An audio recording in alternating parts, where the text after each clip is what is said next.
Good morning, man. When I woke up this morning, I realized two things. One of them, most recently, that when you practice in the rain and you have old shoes that are saturated through with dirty socks, wet dirty socks, that although you may leave the shoes at the school, but you bring the socks home to get washed, that if you leave them in your truck overnight with the windows closed, it leaves a very sour smell in your truck. And so I'm airing that out. So that's what I just realized here now. But what I realized about 4:30 this morning when I woke up, and I couldn't go back to sleep, I was going through some Facebook, and I was thinking about you guys. I do a lot, just to be honest with you, and I appreciate you all so much. And I know that these preseason weeks and practice schedule is tough, and you guys sacrifice a lot to be there. We got guys that are going through a lot. It seems like every year we do, and that's why we're here, to be a family, to create a support system, a brotherhood. This is what we do instead of having a car club or going to the bar, or doing all the other things that we could do, and yet you still have to sacrifice time with your families. And I see that. You know, I saw that Sean was at practice last night while his beautiful bride is with Colin at football practice. I know that Scott is balancing his time with his family and his mom, and you know, and he's got that going on. And then Barry, you know, had a death of a loved one last week, and you got Mikey manipulating his time so that way he can be with us when he's, you know, planning parties and doing things with his beautiful bride and his new his baby. And you got like Tyler, who's working, just recently got a promotion, and he's traveling up from his job and then traveling back across the bridge to where he lives, and he's got a baby on the way. And you got Coach Payne, who's helping prepare for a campaign for a new sheriff, and you know, working and raising his own daughter. And then you know, you got Keith, who's got 4,000 jobs, and he sometimes comes and is on call while he's there. And Doc White, who has his responsibilities to the school, and James, you know, who's one of our strong security advocates in our school system.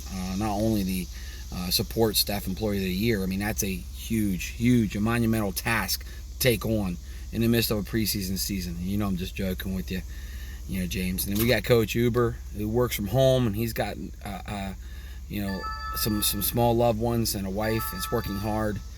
We got young guys. We got Troy, who's sacrificing a great deal to be a graduate assistant, you know, working with Scott, and then, you know, coming to practice. And I know sometimes he lives with his mom, sometimes he lives with his dad, and you know, balancing relationship, and also recently just, you know, found out that his grandmother just got sick, and he's got to go down to South Carolina to see her.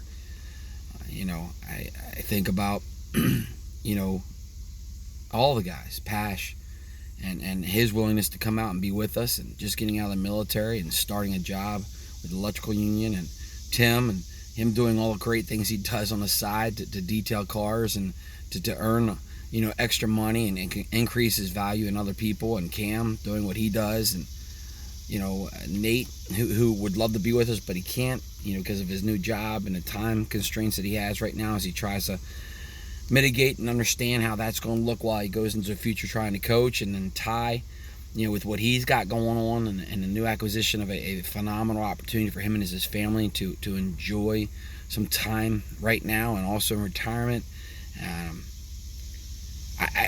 There's countless other things I could go on. Luis, you know, whose job has been flipped upside down because of COVID and the demands that they have, you know, for pulling doubles and things like that, because of, you know, the lack of help in the dispatcher's office. And then he's got a new one that was born as well in the last couple of years. You know, it's overwhelming to think that we have that number of people here helping us out and putting in the time. You know, you got Tommy Valentin and Rob Kimmel, Both sacrifice so much. Rob doesn't have a stake in the program outside of the fact he loves being there and supporting us because of what we did for his son. And I love having him around. And you got, Tommy, who does have a vested interest in the program, and his wife. But at the same time, they work hard for the school system, and they have a farm, and they've got Boy Scouts, and they've got all these other things going on, and yet they never say no. And it's really awesome. You got Dave Redden, who helps us out with the filming on Friday nights. Bill Ellison, who helps us out. The Coopers, Brian Berger, has his own church parish, and yet he comes in and pours into our kids. Fellas, to say I'm blessed is beyond recognition, and you guys might ask why. Why am I blessed? Well, fellas, I certainly can't do this, and I believe this is my mission on my own. I know it's your mission too. I've been called to do this. And the lives and the hearts of so many are at stake. And it's inspirational to see kids come such a long way. But we'd be wrong or remiss to assume that it happens if it wasn't for you guys. And I appreciate you guys, because you haven't just put on the coaching hat to try to win games on Friday. And I know we love to try to do that, and we are always trying to do that. But you're doing it because you love seeing a change in these kids' lives. And I don't care whether it was last year, this year, 5 years ago, or 5 years from now. The hearts you guys have and the sacrifices you guys make is making an impact. And I appreciate it greatly, more than you guys will ever know. So thank you so much. I love you. I'm out. Boom.